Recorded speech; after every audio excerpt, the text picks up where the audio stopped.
Okay, it is top of the hour, so we will go ahead and get started. Good morning, everyone. It is fabulous to see so many educators joining us this morning to learn about the science of reading and Scarborough's rope. My name is Carla Wilson. I'm the System Coordinator of Elementary Student Achievement.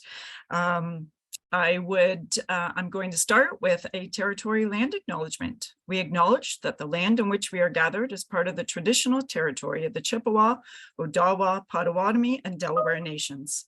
I live on the shores of Lake Huron under Treaty Number 29, the Huron Tract Purchase.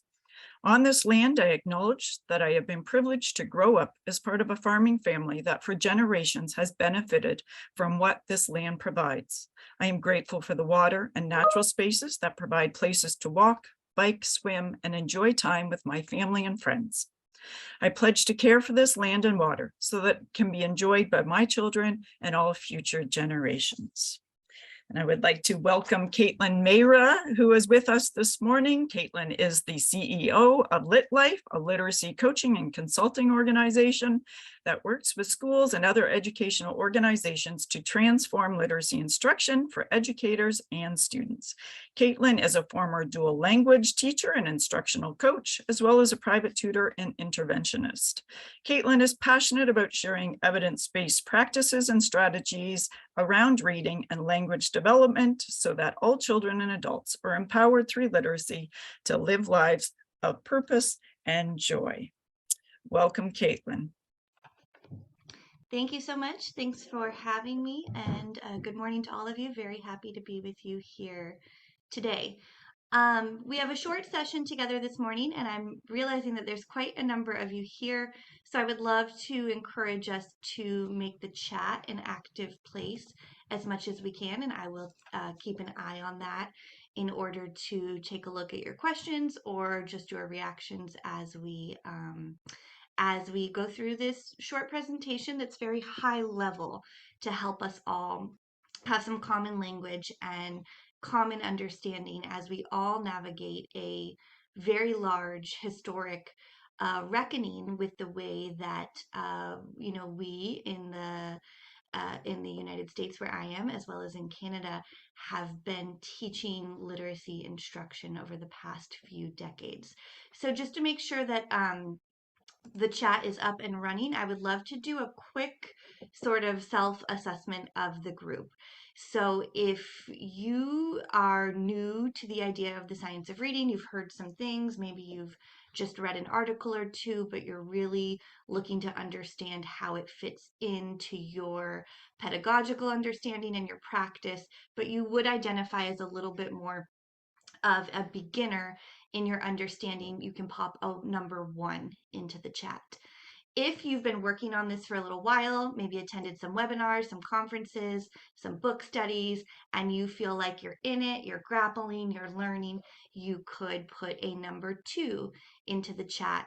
And if you feel like this is something that is very firmly in your area of expertise through additional or external training, maybe you have worked with dyslexic students, maybe you are Orton Gillingham trained, maybe you have been in this work for years before it moved into the mainstream, you could put a number 3 in the chat.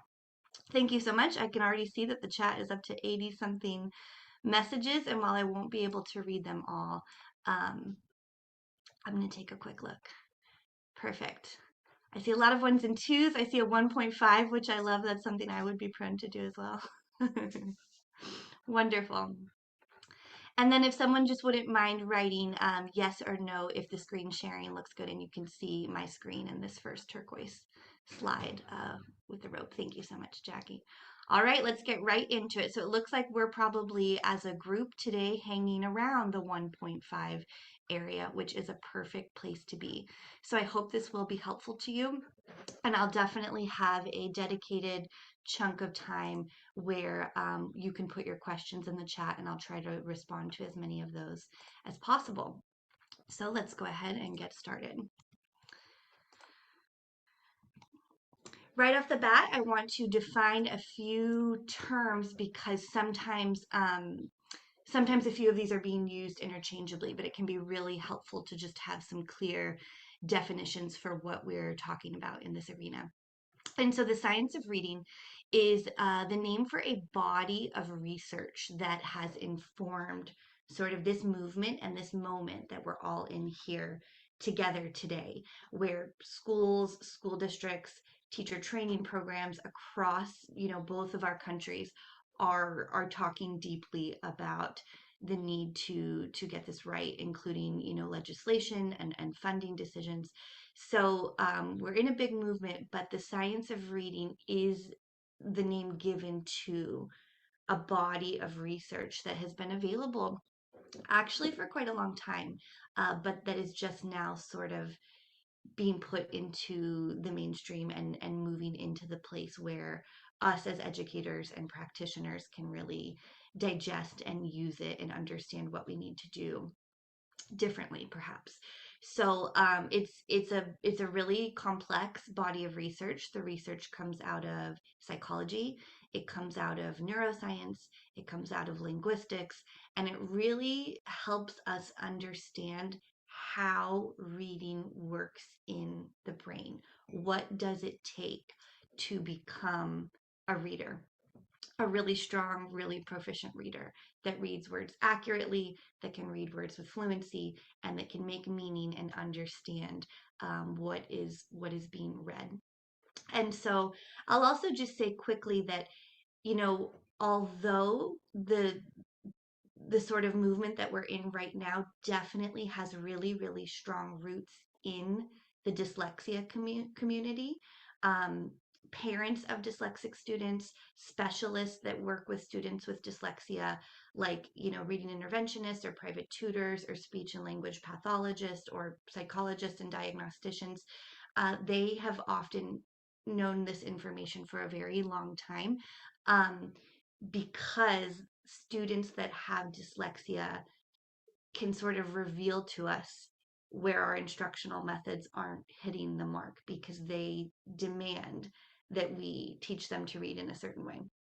But the way that, we need to serve our students that have dyslexia is actually the way that best reflects how reading works in the brain. And so I want to be clear that although there's definitely a strong tie between some of the best information out there around science-based reading or evidence-based reading and the communities that support students and families with dyslexia, the brain research is not just about students that have dyslexia or that have any sort of language processing disorder.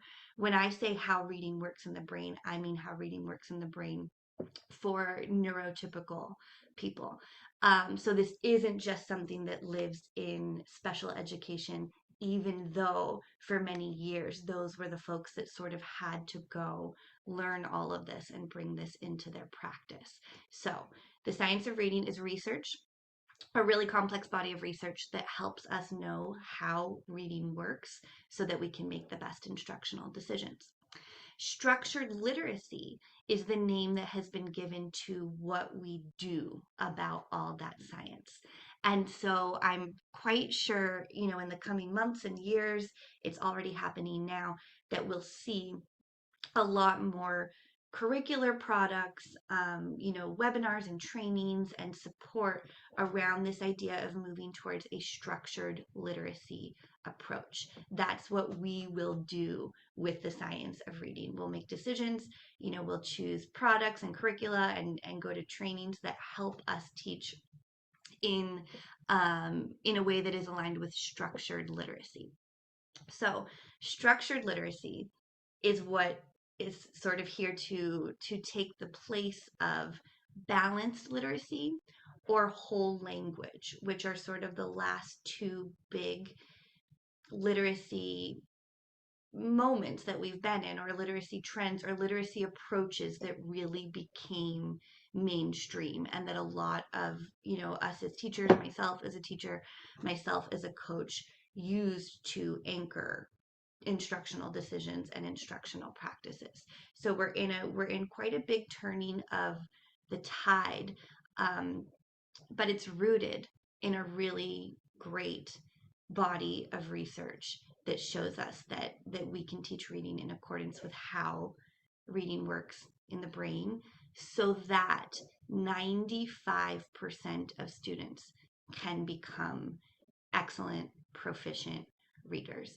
And that's a really exciting statistic. So the folks that, study this for their living, the researchers, the experts, the psychologists, their number is that 95% of all children and therefore all people are completely capable of learning to read, that only quite a severe, quite a severe disability would prevent someone from being able to read.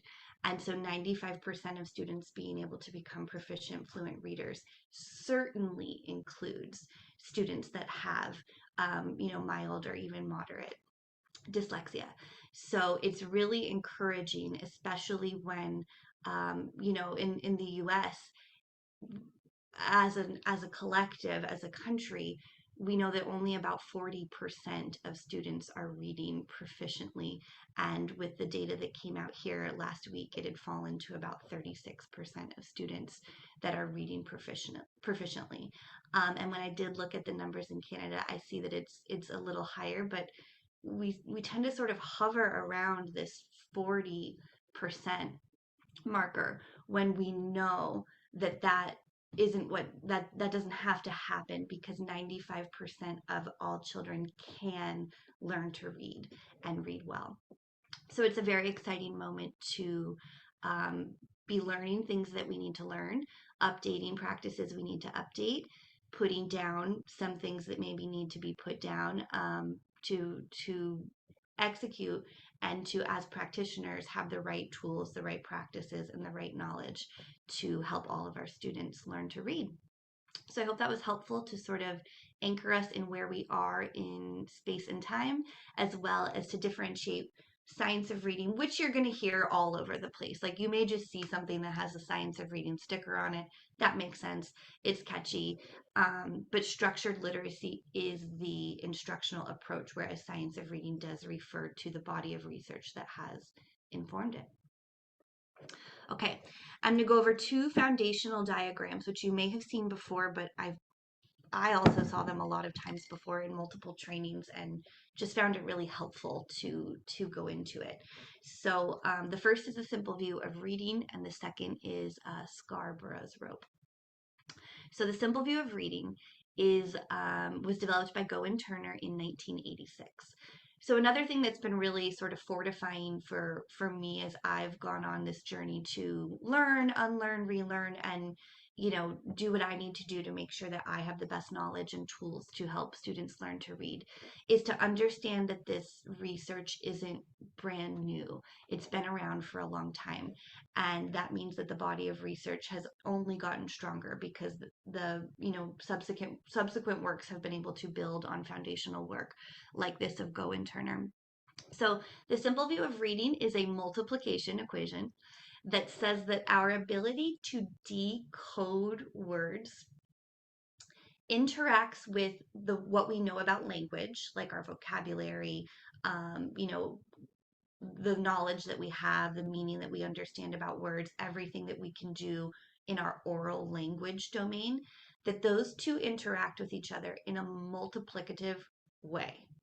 And what that means for reading comprehension, which is the end goal, is that if one of these areas is weak, the overall number becomes really weak. The overall outcome becomes really weak. And if both of these are deficient in any way, reading comprehension suffers tremendously. And so in some trainings that I've done, we just put some numbers here to sort of bring this to life, since it's already set up like an equation. And so we can do that here today too. And we can start by saying, let's say that we have a student who is a weak decoder, which means that if you give that student a word in isolation, without a sentence, without a picture, without a story where they've already built some meaning, when you take their ability to use context or to guess offline, and you put an unknown word in front of them, or better yet, you put a nonsense word in front of them, which is not a real word, but is a word that is set up to follow the sound spelling correspondences in English. If they can't read that word, if they struggle to read unknown words, to read nonsense words, um, if they aren't doing the work to really try and break down multisyllabic words based on the rules of syllables, but rather they sort of take a look at the first letter, take a look at the length of the word and put in a guess, we've got a decoding problem. So let's give them a 0.5 in decoding, which is to say that a number one in this situation would be like proficient. One is wholeness in this department. But let's say that they've really got some some deficiencies, some gaps in decoding. So we'll give them a 0.5. But let's say that their language abilities are really strong. We may even say their language abilities are at grade level. They can speak in a very sophisticated way. When you're talking about read aloud text or when you're listening to an audiobook, when they themselves don't have to do the work of reading, you can tell that their reasoning, their thinking skills, their analysis skills are really strong. They may have a strong vocabulary. And I'm sure we've all known students like this. I've worked with a lot of students like this. So we'll give them a 1 in language comprehension. They're really where they need to be. So if you wouldn't mind just quickly popping into the chat, what do we get for the overall reading comprehension sort of score here in the simulation if we have a 0.5 in decoding times a 1 in language comprehension? 0.5 times 1 would yield us what as a product? Right. Thanks so much. We are taking that reading comprehension capability and we're essentially cutting it in half to a 50%. And this is probably not surprising for you that the thought of a student that is a weak word reader is going to suffer with reading comprehension. And we actually find that this is more common than perhaps we know, especially when students get to upper grades, fourth grade, fifth grade, sixth grade. They have to start reading passages, that maybe are very context heavy, that are nonfiction passages. There isn't a lot of predictability. There aren't going to be, pictures and visual supports that are really strong. And it's really sort of just the students and those words on the page. Word reading difficulties contribute to a major piece of the puzzle in terms of why so many students struggle with reading comprehension. And because a lot of the methods that have been really popular and promoted and that we were educated in under a balanced literacy paradigm can support guessing, even if it's sort of strategic guessing, right? If we think about, when we tell kindergarten students or first grade students to check the picture or to ask if the word that they provided makes sense, those skills can be supportive for early learners when they're on a predictable text with predictable sentence structures and with, pictures. And it can really feel like we are setting them up to be strong readers. But as the texts get more complex and the predictability goes away and the visual cues go away, what gets revealed is that students don't have the tools and resources they need to work with the code of English. They don't understand the relationship between the sounds of English, the 44 phonemes of English, and the hundreds of different ways we can combine letters to create spelling patterns that make those sounds. They may not understand the 6 syllable types and the strategies that are available to them to attack a multisyllabic word instead of guessing. So it's very obvious that word reading problems contribute to reading comprehension problems. The inverse of that is if we had a student that was a really savvy decoder. Maybe they got started with phonics instruction from the first day of kindergarten.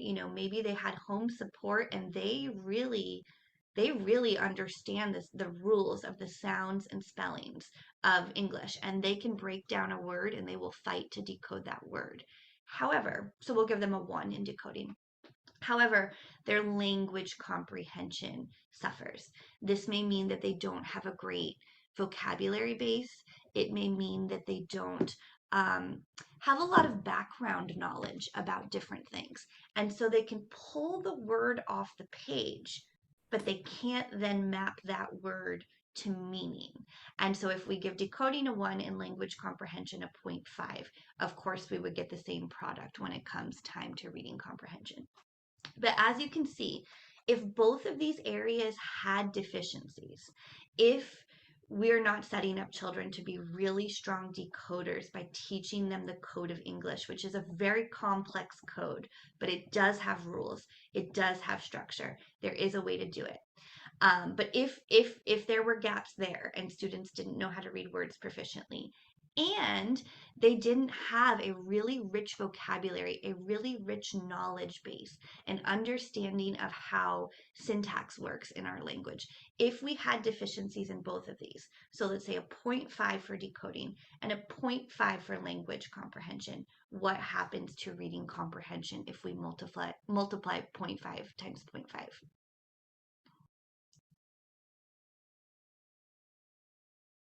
If anyone wants to do one more quick multiplication exercise. So if we do 0.5 times or multiplied by 0.5, what is our reading comprehension outcome? Right, 0.25. And so this, I think, is just really helpful to show that you have to have both. You have to have both. A strength in one of the two big areas of reading cannot, will not, will never compensate appropriately for a weakness in the other area. And when we think about it like that, to me it's so easy to understand why our national scores have been a flat line, why we don't see major growth and major improvement. We have to do everything right. And so the task before, the task before us and the task before you is an enormous one. But we now have the information to make sure that we really are doing this correctly, and that we really understand what it takes to be a good reader, to be a strong reader, to create strong readers, and that we know that we can't just do one side, that we must excellently investigate, inquire, and resource ourselves about what it will take to help all of our students. To the tune of 95% of all students we've ever known. So in some areas that may mean 100% of students if we're not working with students that truly have a reason by which they are unable to learn to read. Making sure that we know how to do this, and that we aren't overcompensating in one area, and that we are working on the two sides of the reading rope to build strong readers. So this is the next sort of foundational diagram or understanding that is really supporting the structured literacy approach. This is called the reading rope. It is often called Scarborough's reading rope. Dr. Hollis Scarborough is a female psychologist, and she released this in 2001. And you may be seeing it everywhere. I'm starting to see it everywhere, but I think it's really, really helpful to bring another layer to that multiplication relationship between the work we do in words and the work we do in language, as well as to start to unpack those two sides into their subsequent strands. And so I'll just briefly move through this diagram, and then would love to open up for some questions. So I do want to start with the word recognition strands, which are down here on the bottom. So these are the orange, yellow, red strands, and in the simple view of reading, this is what would wrap up to mean decoding. Decoding is the work we do with words. And so, in order to kick off a child's work with words, it actually starts in the oral language or in the verbal domain with phonological awareness. When young children are first listening to the language that their caregivers are speaking, they don't really understand yet, until they do, what a word even is. And then we can think about this if you have ever been in a situation, maybe you were traveling somewhere, or maybe you just encountered a situation where you were able to hear someone else or some other people speak in a language that you don't know. anything about. You can't recognize the language. You don't speak that language yourself. You don't have any working ability in that language. So if you think about yourself listening to a language you've never heard, do you automatically know where the word breaks are in that language? Do you know how many words someone is saying in a sentence and what sounds that they are making constitutes a word and what doesn't? We really, we really don't. So it starts like this for all of us in our word knowledge capacity. We first have to even be able to orally discriminate what is a word, because a word is a unit of sound. It's also a unit of meaning. But we start in the sound domain to understand what sounds constitute words.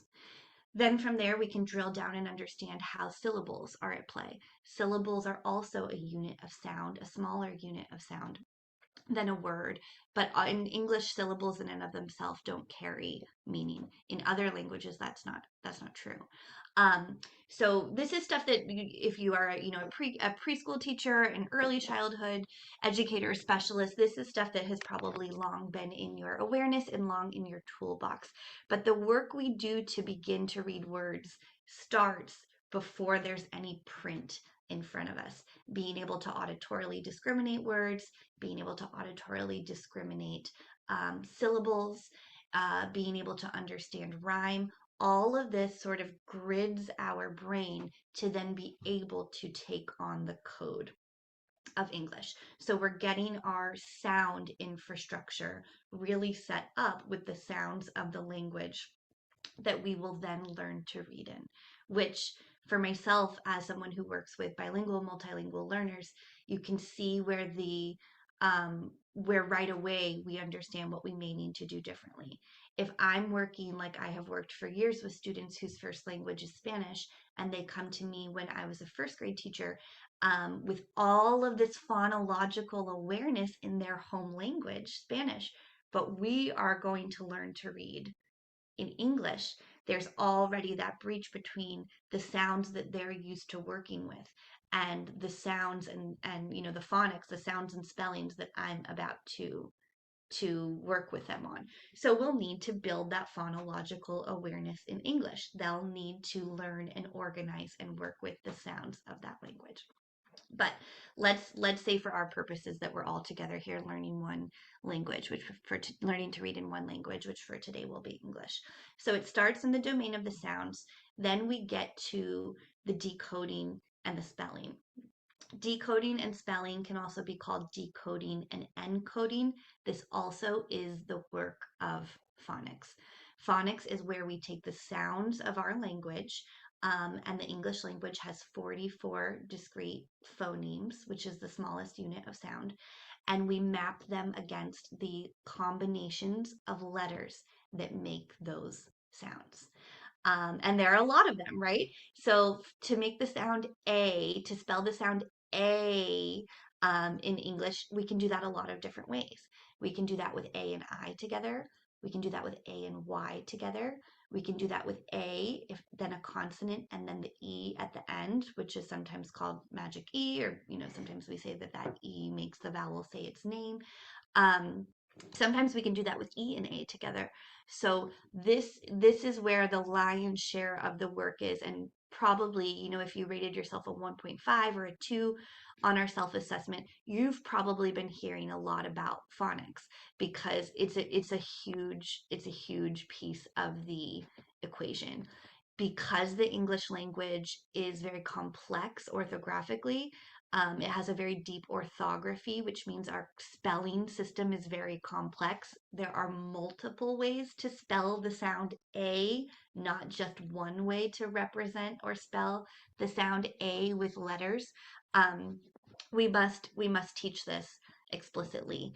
Students aren't going to pick up the code through exposure. They aren't going to pick up the code through repetition, or through reading a lot. Our language is so complex.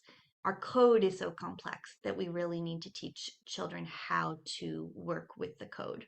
So decoding is taking a word and breaking it down into its sounds to be able to read it. And encoding or spelling is being able to produce a word that is spelled correctly. So they're the mirrored processes of each other. And when we teach in this way, the good news is we don't really have to think about learning to read and learning to spell separately, because they happen at the same time as we learn the sound spelling correspondences of our language, which is also called phonics. The last piece here, I think, is the one that is most able to be confused. And so I just want to spend a quick minute. Sight recognition is the outcome in our brains of having done all of this good work.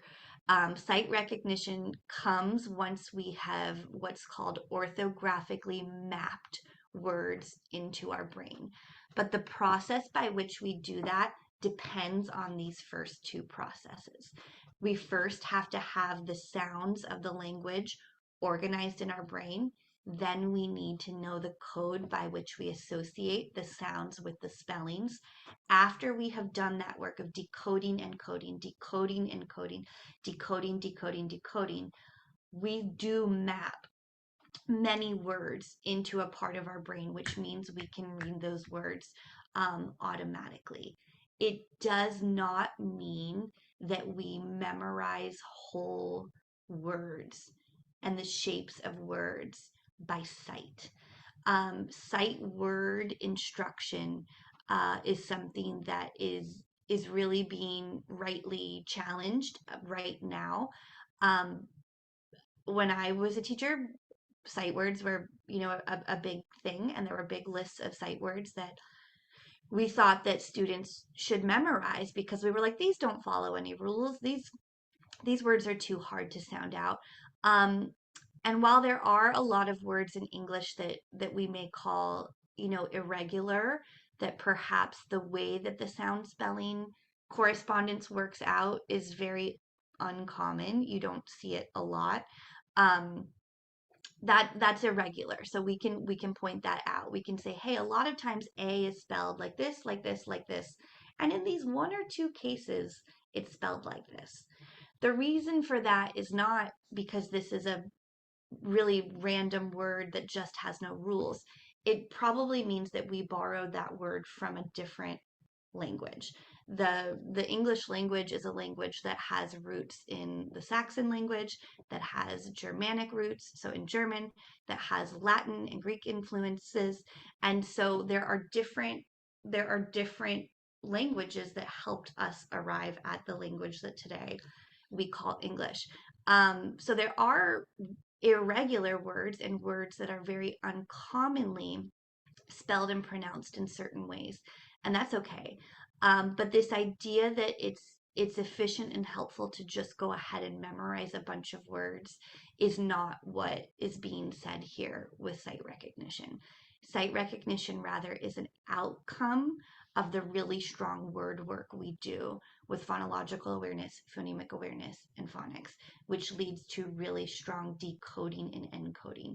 But after we do that so many times, I'm sure no one here in this room today has to decode cat. You don't have to go through the process of breaking it down and blending it back together, because you've done that so many times that it's almost as if it were a sight word. It was mapped, but it was mapped through the hard work of reading it correctly. So I want to just be really clear that um, you know, taking in words by sight is not like a strategy that is really promoted under structured literacy. Rather, the automatic recognition of words is something that happens as an outcome, as a result of learning and mapping and learning the code of how sounds and spellings go together in English.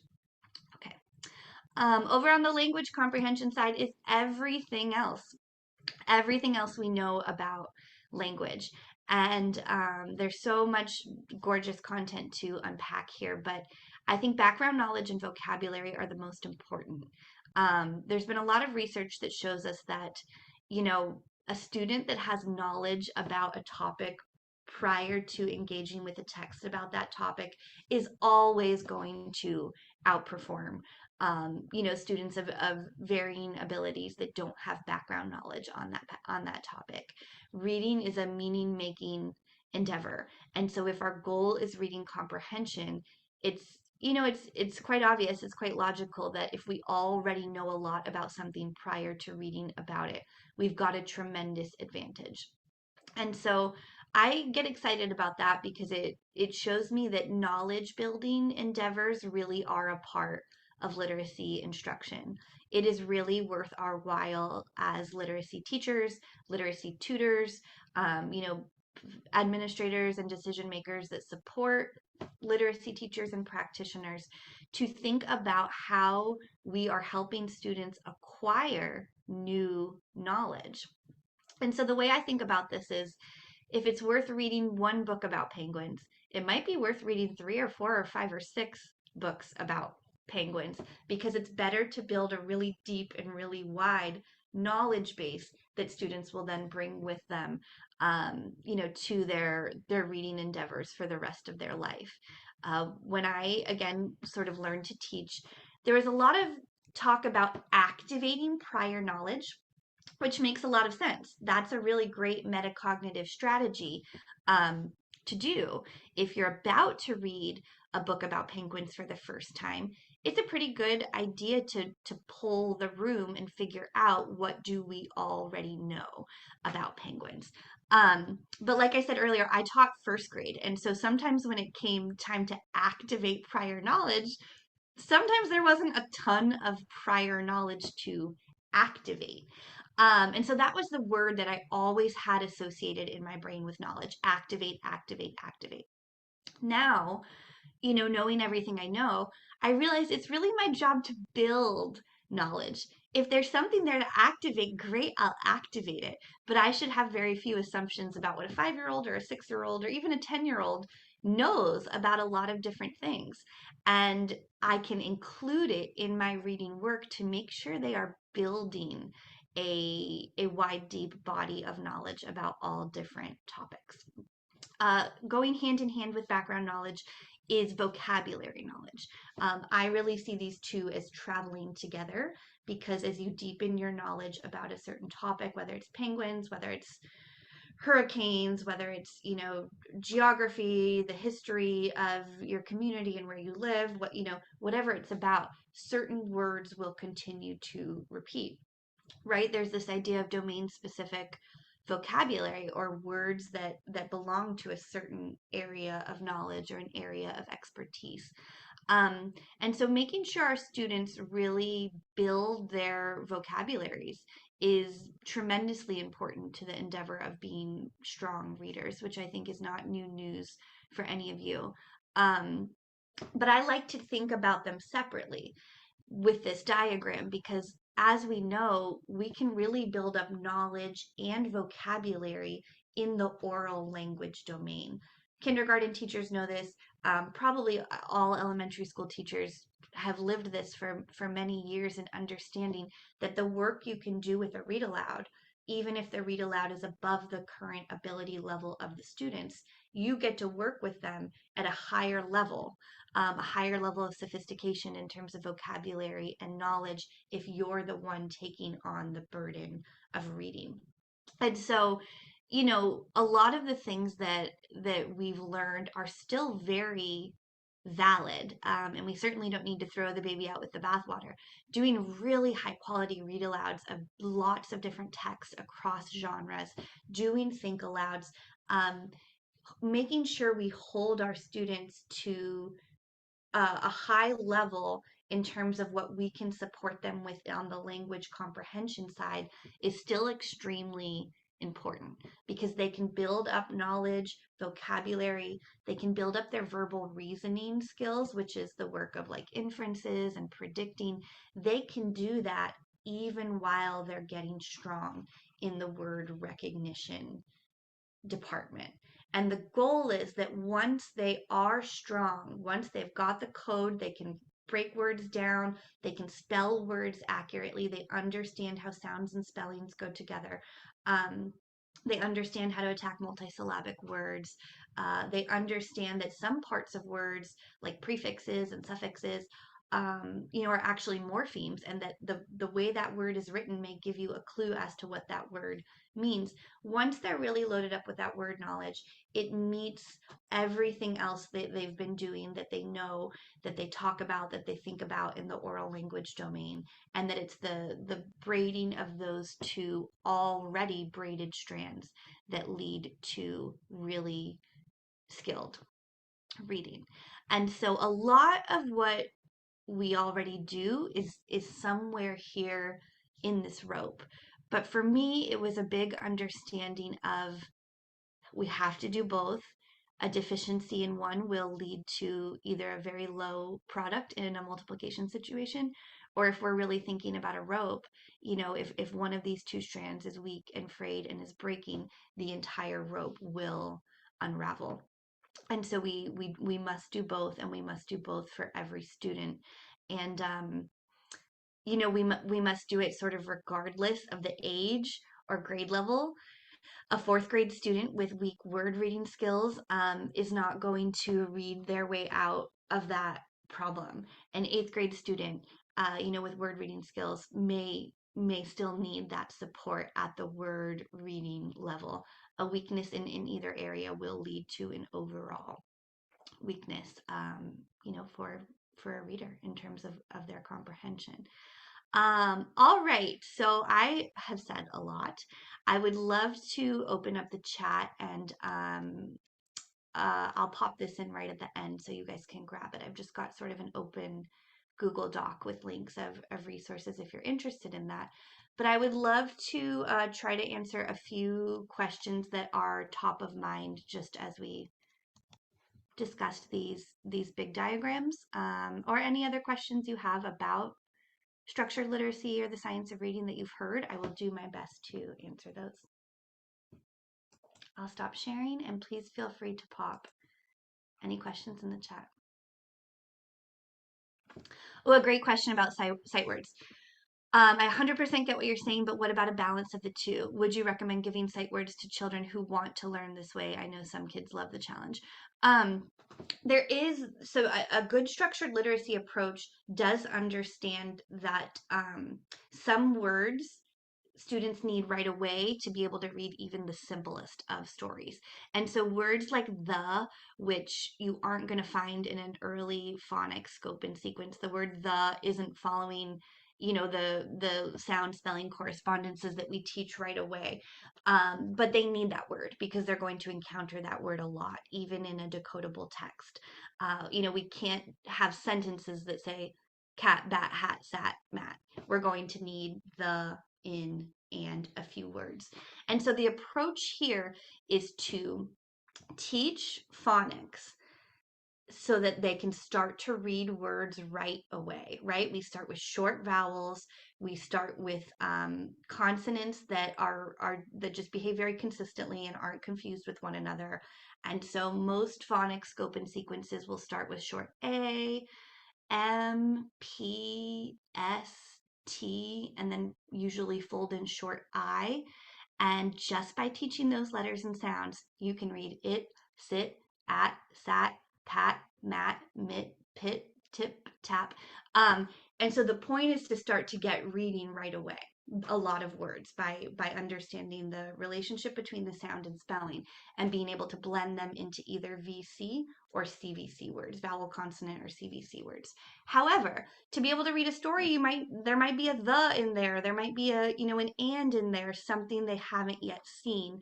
And so we teach those words as either heart words, which I see someone that is talking about heart words, or we just say, hey, this is a word that is a bit irregular, and maybe we haven't learned the rules of it yet, but here's the word that you need to know is the. But it's about teaching those irregular words in the right ratio to everything else you're teaching. So I can now no longer promote an idea of a list of sight words or flashcards of sight words of 10, 15, 20 words. I teach kids to decode words based on where we are in our scope and sequence. So if we're talking early kindergarten, after we've got those letter names down, we are starting with short vowels. We are starting with a few consonants. We are working on texts that are decodable. And I teach 4 or 5 of those, what have traditionally been called sight words, but we can call either irregular words or we can call heart words. I've actually got a great, if you don't mind, in real time, me just going to my email to get it for you. I hope we can be casual here this morning. I've got a great article from Reading Rockets on how to do this. So no, I really can't condone still doing a sight word heavy approach as the way of learning how to read. What you'll find as you revisit some of your sight word, here's that article, I just put it in the chat. As you revisit some of your sight word lists, many of the words on the sight word list are decodable. They are perfectly decodable. The word and is decodable. The word that is decodable. The word this is decodable. There's a difference between high frequency words which show up a lot, so you just need to sort of know them early on to be able to read anything, versus a word that's truly irregular. And something that has happened, or uncommon, something that has happened is those have been conflated into this giant body of words called sight words. But really, when we take a look at that list, we realize, oh, pretty soon our students will just be able to read that with the W is following the W is making the sound that W makes. The I is short I, and TH is a digraph. And that's something that kids learn really early on. There's no reason to memorize with or to write it a bunch of times because it's perfectly decodable. So I would look at this Reading Rockets article. It's one of the best resources I've used with teams of teachers in terms of understanding how to tackle that big body of words that have been that we've been treating sort of separately. And it'll give you the breakdown of I would start with these words, and then also showing you how many of those words that you've been considering sight words are actually perfectly decodable words and will be taught sort of in the way of like decoding, like students will know how to read those words versus have to memorize those words. So I think I'll definitely point you here. It's a big topic. I've spent hours on just this, in a room of kindergarten teachers, but this article was really foundational to helping me sort of sort it all out and understand what words do I need to teach students right away to help them read, as they're learning to blend words, to decode and blend simple words so that they can read a sentence that makes sense. And then which ones can I sort of wait on, because it turns out there was never any reason to have to memorize those, because they're perfectly decodable once you get past short vowels and you get into digraphs like th. A lot of those th words can just be perfectly read. There's no reason to flashcard or to memorize them. So I hope this will be a helpful resource for you. Yes, it does. Oh my gosh, I have it next to me, Robin. I don't have it next to me to show you, but since you brought it up, I'm working on a project for someone, and I consult this every single day. So this is the University of Florida Literacy Institute, called UFly. It's their foundational program. It's a spiral bound program, and it is a very explicit scope and sequence for when to teach what in terms of what letter sounds, and what sound spelling correspondences. And it's a great resource. I definitely recommend. And Caitlin, I'm just going to pop in there around the scope and sequence. I would remind people of the importance of building that phonemic and phonological awareness part. And our Haggerty is built around a scope and sequence, around explicit and systematic instruction that builds those foundational pieces before we can attach that phonics piece. So going back to that scope and sequence around that piece as well. Yeah, definitely. Yeah, I work with a lot of folks who use a program like Haggerty. Super important in the pre-kindergarten years if you have pre-kindergarten students. Very supportive for kindergarten students. Like Carla said, we have to make sure we have the sound system organized so that when the really tough work of saying, here's a new spelling pattern, here's the letter that makes that sound, and it starts out nice and easy, right? A says ah, A spells ah, and we're like, yes, look how many words we can read like that. And then later it's like, we are so sorry to break it to you, A can also sound like a, like ah, like schwa. So that's why we do it in chunks. It is a really complex code, and we don't want to overwhelm students, but we start, with really high utility strategies to say, when we think that A spells ah, look at everything we can do. Look at all these CVC words we can do. And the work we do there helps them know that later on, when they see a word with a closed syllable, they're going to make that short vowel sound. So it's about revealing the complexity in the right order so that we don't overwhelm our students and so that we onboard them to reading quickly. Because when they can read CVC words, cat, sit, pit, mat, mop, pop, top, they're reading.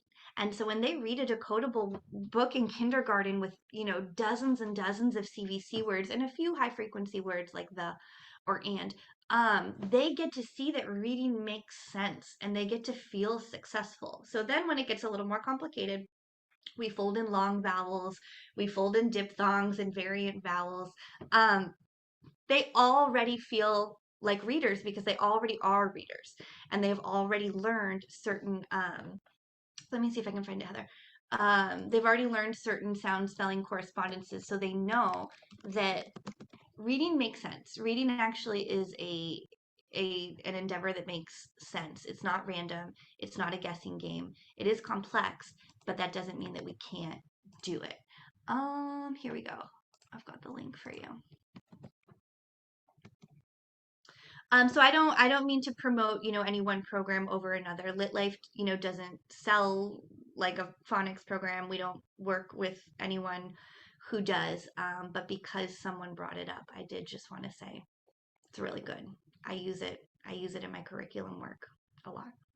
And there are other really great ones out there. But yeah, this one's great. So I'm happy to hear that you guys are familiar with that. Are there any other questions I can answer for you, high level, or try to answer for you? I'm going to show you this Google Doc and then drop the link in the chat.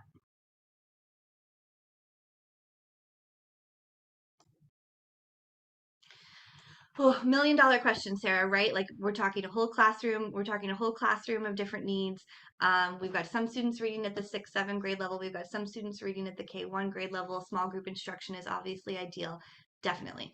I wish I could answer all of that, but I think that that will always be a challenge of what lives in small group instruction, what lives in whole group instruction, what lives in intervention. Is there really a case for this to be, you know, something that requires an additional level of support? So the structure or the skeleton of who gets the instruction when and for how much time, and if there's a supporting, if there's a support team there or not, will always be something we're all grappling with as a district, as a school, as a classroom, as a grade level, based on your master schedule, based on just all of your constraints. I think the key question is, it's always going to be a challenge, but is what's happening in small group instruction absolutely the right thing in terms of what the data of that student reveals and the quality of the resource and the knowledge of the teacher? Those are the things that have to converge to move the needle, because the travesty is if we try to, if we carve out that time and maybe like Matt, like wonderfully, you do have some time for a couple of students at a K1 lesson, but we're not putting the right materials in front of them. We need to know what does it mean that they're at a K1 level, right? What words can they read versus what words can't they read? The scope of what happens from beginning of kindergarten to end of first grade in terms of learning the English code is tremendous. It's all of it. Most phonics programs get most of the English code done in English in kindergarten and first grade. So you could come into kindergarten not knowing that the sound of M is and you could be expected to lead first grade reading multisyllabic words, reading diphthongs, reading variant vowels, and doing so, at 60 words per minute. So I think the how you do it and where you do it and who helps you do it, I can't answer for you today. But what I really want to hold down is whenever, whoever, wherever those students are being met, do you have the granular data on what they can do and what they can't do at the word reading level? Because if they're at a kindergarten or first grade level, sorted by whatever you're using to determine that, I'm going to look at word reading. They may need different things from one another, and the only medicine there is to give them exactly what they need. They may be confusing long vowels and short vowels. They may not know what digraph sounds are. They may have not learned, there may be vowel teams that are tripping them up. They may not know how to work with syllables. So it's that high dosage intervention of I gave you a word reading test. I gave you a nonsense word reading test, and I can see that your word knowledge breaks down at this level. And so our intervention has to happen at the word level at this level. And I know it's always a challenge to remediate that way. Definitely. Hi, Caitlin. I'm gonna pop in here on Ashton's question. So, hi, Ashton. I would say, have we done our phonemic awareness screener? We have grade 2 and up screeners available. Digging in with those students, doing that screener, figuring out, do they have a gap in their phonemic awareness, and then really targeting that to work in that small group around those pieces to strengthen those skills if that is an area of need. That importance of really developing that sound piece before we can really attach those letters. We just had a session with Marjorie from Haggerty, and some of our students really need those visual pieces added, and she had great suggestions around that, and that recording and those materials will be sent out to principals to share with staff. So maybe digging into those pieces might be helpful. Definitely. I've just dropped a Google Doc into the chat. I sort of call this a Science of Reading starter pack. You may have seen some of this stuff before. There's an article that just sort of breaks down the big concepts of the Science of Reading movement. There is an article on 3Qing, which is the thing that is sort of the biggest demand from structured literacy advocates that be replaced. And so, you may be reading a lot in the coming weeks and months about Fontes and Pinnell and guided reading, but this idea of we can't be comfortable teaching young students to guess words, even if it seems to work in that situation, because as they get older and as the clues and pictures and predictability of sentence structure goes away, they will be left under-resourced without the correct word level knowledge they need to decode words. And so that's definitely, I think, the biggest ask right now in structured literacy is for the early grades, we must move away from 3Qing and we must bring their attention to the word. We use cueing to help us with meaning, right? If we read a word, we decode a word and we don't know what it means. We use context to help inform meaning. That's different. We don't use clues to actually, we shouldn't use clues to actually do the work of reading the word. That's how we get to guessing later on. The purple challenge is a parent video that was put on YouTube, and I think it's great. So this is just Caitlin saying this was really helpful to me. She feels a little spicy at times, but I think rightly so, because her daughter was really struggling to learn to read. And so if that's interesting to you, I thought it was really helpful, really illuminating.